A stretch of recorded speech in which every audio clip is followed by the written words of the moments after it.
Ontem, em uma pregação, eu ouvi a seguinte afirmação: se algo não aconteceu em sua vida, não é por causa da sua fé, mas porque Deus não quer que aconteça. O contexto era o seguinte: havia uma mulher que estava aflita, porque pessoas próximas lhe diziam que algo que ela precisava não havia acontecido por ela não ter fé suficiente. E diante disso, ela procurou a sua autoridade religiosa para obter uma resposta, pois ela observava e fazia tudo o que a sua ordem determinava como conduta de fé. Então, como é que ela não tinha fé? Diante disso, o seu pastor lhe disse que não, que ela tinha fé e que se algo ela esperava não havia acontecido era porque não era da vontade de Deus. Eu preciso ser sincero e dizer que eu não ouvi a mensagem até o final. Logo, não tenho conhecimento de eventuais ressalvas que podem ter sido feitas, mas é sobre isso que eu gostaria de falar agora. Eu sei que é delicado falar esses assuntos por causa da dor que certas circunstâncias causam nas pessoas, mas não podemos excluir pontos fundamentais da fé cristã. E eu gostaria de começar definindo o que é fé. O livro de Hebreus define que fé é o firme fundamento das coisas que se esperam e a prova das coisas que não se veem. Está lá no capítulo 11, versículo 1. Portanto, a fé não é palpável ou fungível. Temos isso em Atos 8. Ela inexiste no mundo material e, portanto, ela foge à lógica e à capacidade sensitiva humana. Então, como é que algo que não faz parte da nossa estrutura natural e humana existe dentro de nós? O apóstolo Paulo, em Efésios 2, ele explica que a fé é um dom, é uma dádiva, um presente de Deus para nós, que tem como finalidade vivificar-nos, pois estávamos mortos em nossos pecados. 2. Livrar-nos da nossa natureza pecaminosa e pecados. 3. É uma forma pela qual Deus manifesta a sua misericórdia para conosco. 4. Manifesta o seu amor. 5. Nos reconcilia com Ele. 6. Nos livra do inferno. 7. Nos garante um lugar no céu. E 8. Nos lembra de que nada podemos fazer sem Ele. Acresça-se que a fé valida nossas obras perante Deus, conforme nos é ensinado em Tiago, capítulo 2, versículo 17. Pense, portanto, que a fé é um instrumento poderoso e indispensável, dado exclusivamente por Deus para o nosso bem presente e eterno. Um segundo ponto é a fé como um instrumento de salvação do homem. Vejam, somente através de Jesus, que atua como paráclito, é que somos salvos. Está em João capítulo 14, Atos 4, 1 Timóteo 2, João 3, Marcos 16. O apóstolo Paulo nos explica esse processo no livro de Romanos. E para essa explanação, eu gostaria de usar trechos do capítulo 10 desse livro, pois ele explica que de nada adianta ter zelo pelas coisas de Deus sem o devido entendimento. Ele declara isso fazendo uma clara crítica aos judeus que observavam a lei, mas não entendiam que ela se cumpria em Jesus, e que, por isso, rejeitando Jesus, era o mesmo que rejeitar a lei. É necessário, pois, confessá-lo e invocá-lo para sermos salvos. Porém, só podemos confessá-lo ou invocá-lo se o conhecermos, certo? Como é que isso acontece? Através da fé, ouvindo a sua palavra, conforme temos no versículo 17 do capítulo 10. De sorte que a fé é pelo ouvir e ouvir pela palavra de Deus. Olha, a palavra de Deus é uma semente que é lançada em nossos corações. E quando ela germina, brota a salvação do pecado e morte eterna. Isso fica evidente quando a gente lê o capítulo 13 de Mateus, onde nos é relatado que o Senhor Jesus Cristo nos ensina que a palavra é uma semente que pode ser lançada em 4 tipos de terrenos, fazendo uma clara analogia ao tipo de terra que pode ser o nosso coração. São elas: a periferia do coração é fora do caminho. 2. O lugar pedregoso, sem espaço, sem base para o desenvolvimento das raízes. 3. Uma terra rodeada de espinhos que sufocam as plantas e impedem o seu desenvolvimento. E 4. Uma boa terra, um lugar ideal para o crescimento da planta. Resta claro que a fé que há em nós é fundamental para que o poder e milagre de Deus se manifestem em nossas vidas. Nós temos aí também um terceiro ponto, que é a fé como um instrumento de milagres. A fé, ela é um instrumento indispensável, sim, para a nossa salvação, mas também para a realização, a operação de milagres em nossa vida terrena.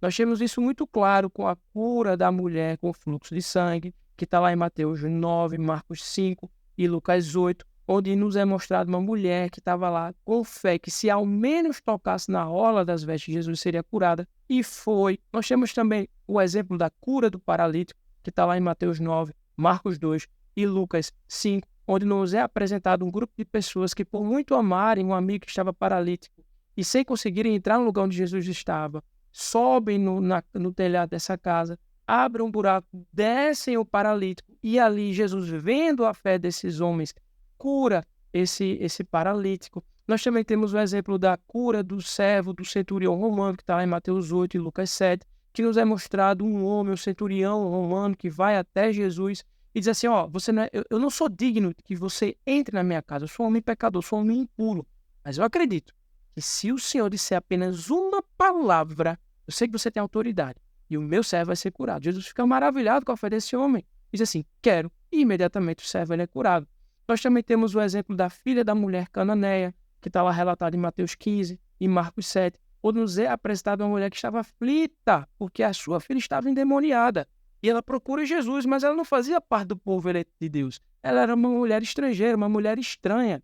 E Jesus dá-lhe uma cacetada, dizendo que a comida ela é dada aos senhores e não aos cães. E a mulher fala, mas até os cães comem das migalhas que caem da mesa dos seus senhores. Jesus fica maravilhado com a fé e a resposta, a perseverança dessa mulher, e ali cura a sua filha, repreendendo o demônio que estava na vida dela, atormentando-a. Então é evidente que a fé no poder de Deus é fundamental para que, além de resistirmos às pressões desse mundo e fugirmos das tentações, nos ajuda a operar a realização de milagres incríveis. Se voltarmos nossos olhos novamente para o capítulo 11 do livro de Hebreus, veremos que inúmeros milagres foram realizados pelos eleitos no Antigo Testamento, antes de Jesus, através da fé. E nós podemos ver o resultado disso até hoje. É só olhar a própria existência dos hebreus. Portanto, a fé individual é fundamental, tanto para a salvação, quanto para a realização, para a operação divina de milagres em nossas vidas.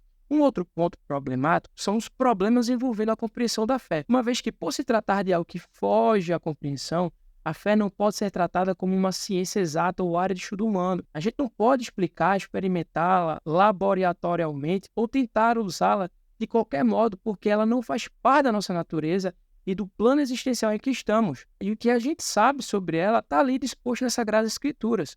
Ocorre que, infelizmente, muitos falsos mestres e pessoas ignorantes acabam tentando racionalizar a fé ou operacionalizá-la, criando uma espécie de mandinga, simpatia ou ritual para que algo desejado seja alcançado. E a Bíblia condena tais práticas e cita exemplos de pessoas que tentaram usar a fé para os seus próprios interesses, mas acabaram sendo repreendidas e castigadas por Deus. São os casos, por exemplo, de Simão, um mago, que está lá relatado no capítulo 8 do livro de Atos dos Apóstolos, onde existe um cara que era um feiticeiro, que se converte através da pregação de Filipe, e quando vê lá Pedro e João operando milagres, batizando as pessoas através da imposição de mãos, ele oferece dinheiro aos apóstolos. E Pedro o repreende, dizendo que o seu coração não era correto diante de Deus, exortando-o, inclusive, a se arrepender. O outro exemplo são os filhos de Seva, que está lá em Atos 19, 13 e 20, que é uma passagem que nos mostra o episódio de um grupo de judeus exorcistas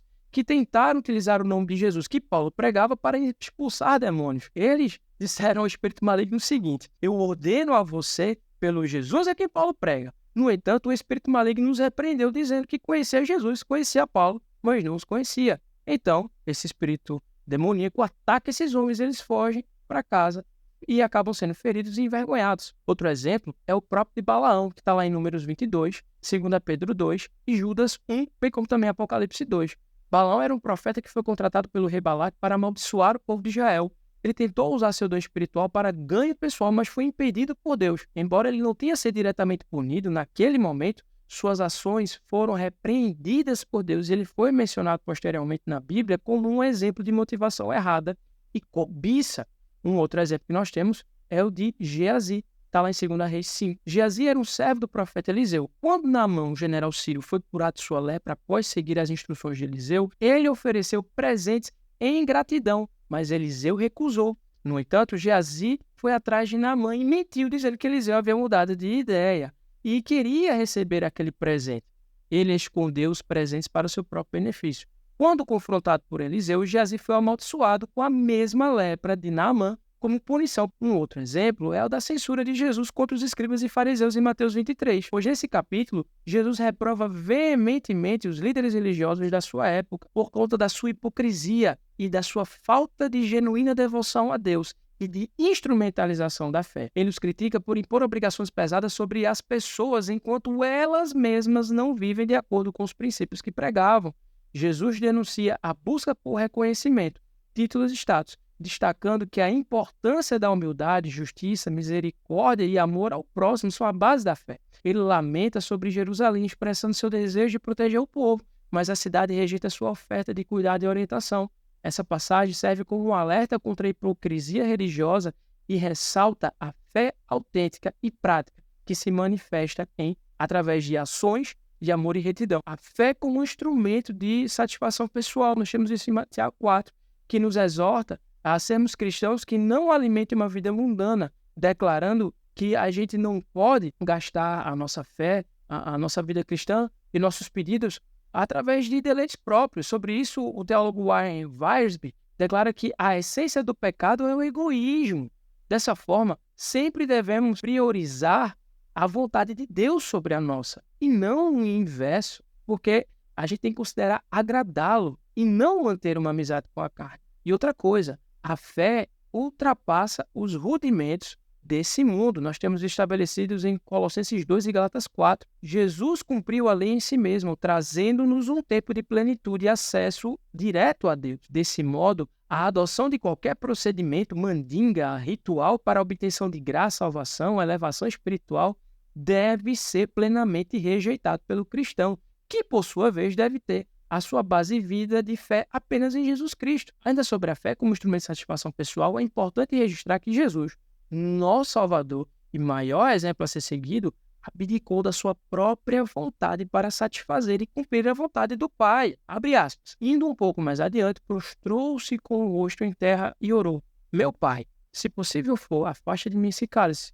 não sendo, contudo, seja feita não o que eu quero, mas o que tu queres. Mateus 26, 39. Outra passagem, de sorte que haja em vós o mesmo sentimento que houve também em Jesus Cristo, que, sendo em forma de Deus, não teve por usurpação ser igual a Deus, mas esvaziou-se a si mesmo, tomando a forma de servo, fazendo-se semelhante aos homens e, achado na forma de homem, humilhou-se a si mesmo, sendo obediente até a morte e morte de cruz. Por isso também Deus o exaltou de sobremaneira, ele lhe deu um nome que é sobre todo o nome, para que ao nome de Jesus se dobre todo o joelho dos que estão nos céus, na terra e debaixo da terra, e toda língua confesse que Jesus Cristo é o Senhor, para a glória de Deus Pai. De sorte que, meus amados, assim como sempre obedeceste, não só na minha presença, mas muito mais agora na minha ausência, assim também operai a vossa salvação com temor e tremor, porque Deus é o que opera em vós tanto querer como efetuar segundo a sua boa vontade. Está lá em Filipenses 2, 5. 13. A fé ou qualquer ato que dela deva ser proveniente não deve ser motivo de barganha, porque Deus não barganha. Nós temos o exemplo aí de Jó. Fica claro que a verdadeira fé tem como finalidade agradar a Deus e não alcançar alguma vontade pessoal, né? E um outro ponto é a fé como um instrumento de resistência. Diante de tudo que está sendo exposto aqui, fica claro que a fé do cristão é um veículo para a salvação ou obtenção de milagres, dentro da vontade de Deus, claro. Assim, voltando para o fato inicialmente narrado, o que fazer quando não acontece aquilo que a gente espera, que a gente precisa nesse mundo? Além de considerarmos tudo o que foi abordado até agora, devemos lembrar que Jesus não nos prometeu uma vida sem problemas, muito pelo contrário. Em um dos seus mais belos discursos, que se inicia no capítulo 13 do Evangelho de João, ele fala que iria ser traído, perseguido, ia ficar sozinho, ia haver desolação, mas ele promete esperança. E ele também afirma que o mundo nos odiaria. Ele fala basicamente o seguinte, abre aspas, eu disse essas coisas para que em mim vocês tenham paz. Neste mundo vocês terão aflições, contudo tenham bom ânimo. Eu venci o mundo. Como é que alguém pode ter paz em meio a tantas coisas ruins? Alguém pode se perguntar. Baseado nessa extensa fala de Jesus Cristo, capítulo 13 ao 16 de João, podemos ver que Deus trabalha conosco dentro do mundo em que vivemos, que é caído e que nos impõe limitações relacionadas à nossa natureza. Todavia, ele promete conforto e esperança de um futuro melhor, sem dores, sem choros ou lágrimas. Essa passagem nos mostra dois grupos distintos. O primeiro, de pessoas ignorantes quanto ao futuro das suas vidas, que andam no escuro de acordo com as suas próprias orientações, mas sem a correta direção. E o segundo grupo, ou de pessoas esclarecidas sobre o seu futuro, que andam às claras, sabendo que no caminho haverão feras, espinhos e obstáculos, mas que a chegada deles ao destino é garantida. Deus não pode mentir e por isso também não pode nos enganar. E por isto é honesto conosco ao revelar o que acontecerá no caminho através da sua palavra. Portanto, estamos cientes que ele não nos livrará de certas situações, cabendo-nos apenas esperar e suportar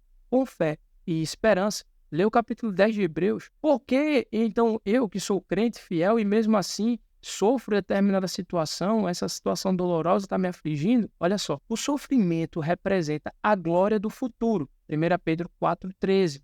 Pois o mundo acredita que a glória consiste na ausência de sofrimento, mas o cristão vê as coisas sobre outro prisma. A provação da fé no presente é a garantia de glória quando Jesus voltar. Essa foi a experiência de Cristo e também será a nossa. Esse fundamento é encontrado em outros trechos bíblicos, lá em Romanos 8,18, onde nos é dito o seguinte: considero que os nossos sofrimentos atuais não podem ser comparados com a glória que em nós será revelada. 2 Coríntios 4,17, que diz: pois a nossa leve e momentânea tribulação produz para nós eterno peso e glória, acima de toda comparação. Romanos 5, do 3 ao 5, que diz: também nos gloriamos nas tribulações, porque sabemos que a tribulação produz perseverança, a perseverança um caráter aprovado, e o caráter aprovado é esperança, e a esperança não nos decepciona, porque Deus derramou o seu amor em nossos corações por meio do Espírito Santo que Ele nos concedeu. Também temos o trecho de Mateus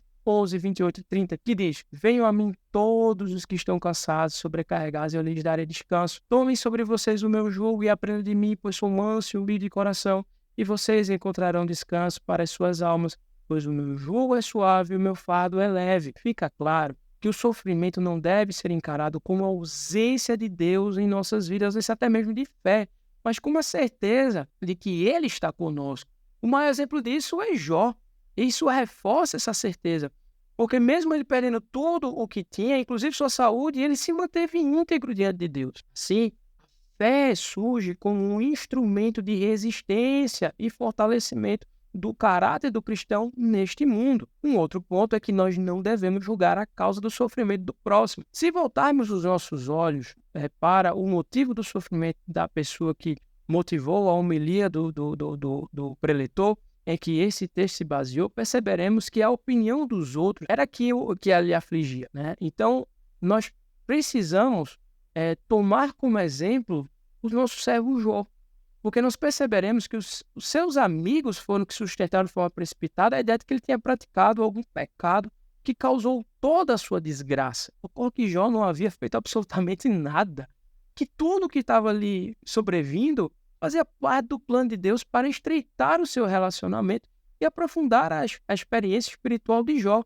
Está lá evidente no capítulo 42 do seu livro. Portanto, fica claro que seus amigos falaram de coisas que não sabiam e incorreram no pecado da maledicência, e tal ato despertou a indignação divina, vindo a ser livres desse castigo pela intercessão, pela oração de Jó. Sobre isso, a Bíblia é bastante clara ao nos exortar sobre o julgamento do próximo. Dê uma olhadinha depois em Mateus, no capítulo 7. Portanto, se o irmão está passando por algum processo doloroso, de dificuldade, de privação, cabe-nos, como servos de Jesus Cristo, edificá-los, conforme nos é ensinado em 1 Tessalonicenses 5,11, que diz: portanto, incentivem-se e edifiquem-se uns aos outros, como de fato vocês estão fazendo. Em Romanos 14,9, que diz: assim esforcemo-nos em promover tudo quanto condiz a paz e a edificação mútua. Efésios 4,29, que diz: não saia da vossa boca nenhuma palavra prejudicial, mas apenas boas palavras, capazes de edificar os outros conforme a necessidade, para que conceda graça aos que ouvem.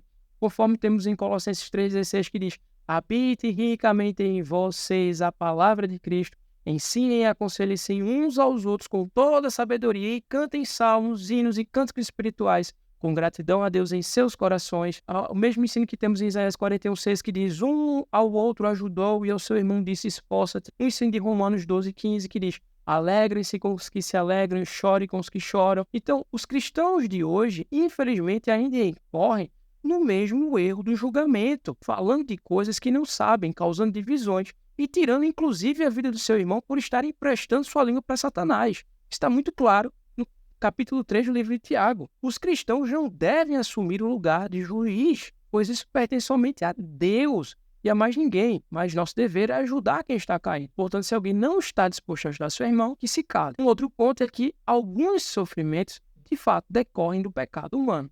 Apesar de nós não termos o direito de julgar o nosso irmão, devemos ter em mente, contra nós mesmos, consciência de que Deus nos castigará se pecar.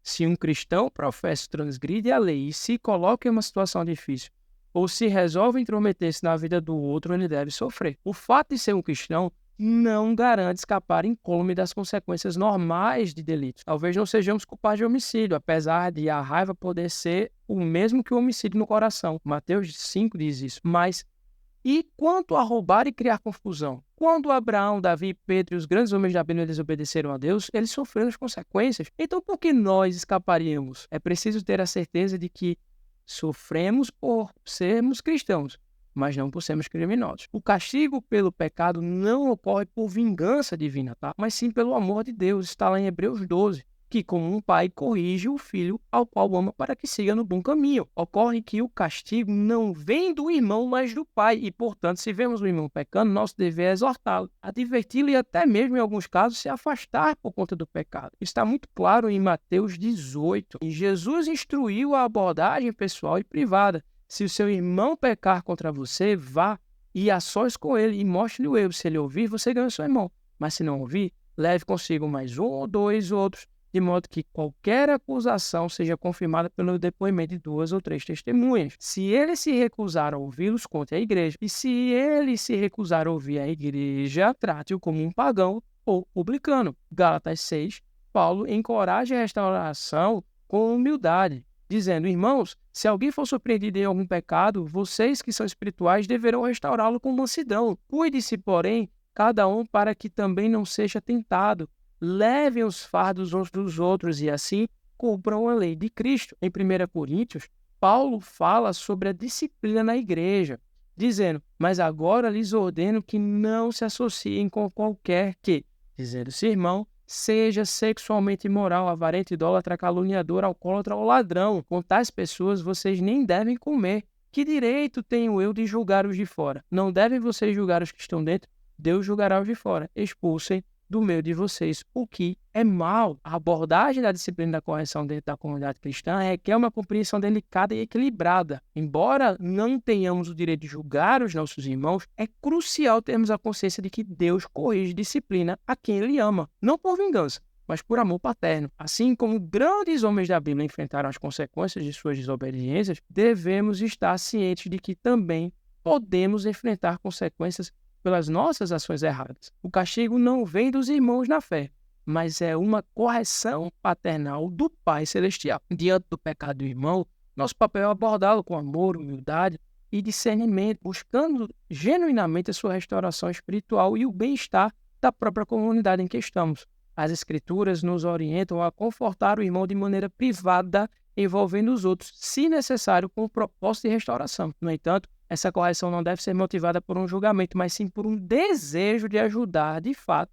o irmão a se reconciliar com Deus e a viver de acordo com os princípios da fé cristã. Diante de tudo isso, a gente chega finalmente à conclusão. Nós podemos ver que a fé é um elemento essencial na vida do cristão, pois além de ser um presente, serve para nos conectar com Deus, que nos sustenta e nos fortalece para enfrentar os desafios da vida. Por outro lado, é importante compreender que a fé não é uma fórmula mágica para resolver todos os problemas ou surge para nos levar a obter tudo o que desejamos. A fé verdadeira não é uma ferramenta de barganha com Deus. Na verdade, a fé vai além de nossas próprias vontades e interesses, surgindo como uma expressão de confiança e entrega que nos direciona ao centro da vontade de Deus. Assim, devemos buscar agradar a Deus em tudo o que fazemos, colocando a sua vontade acima das nossas próprias vontades.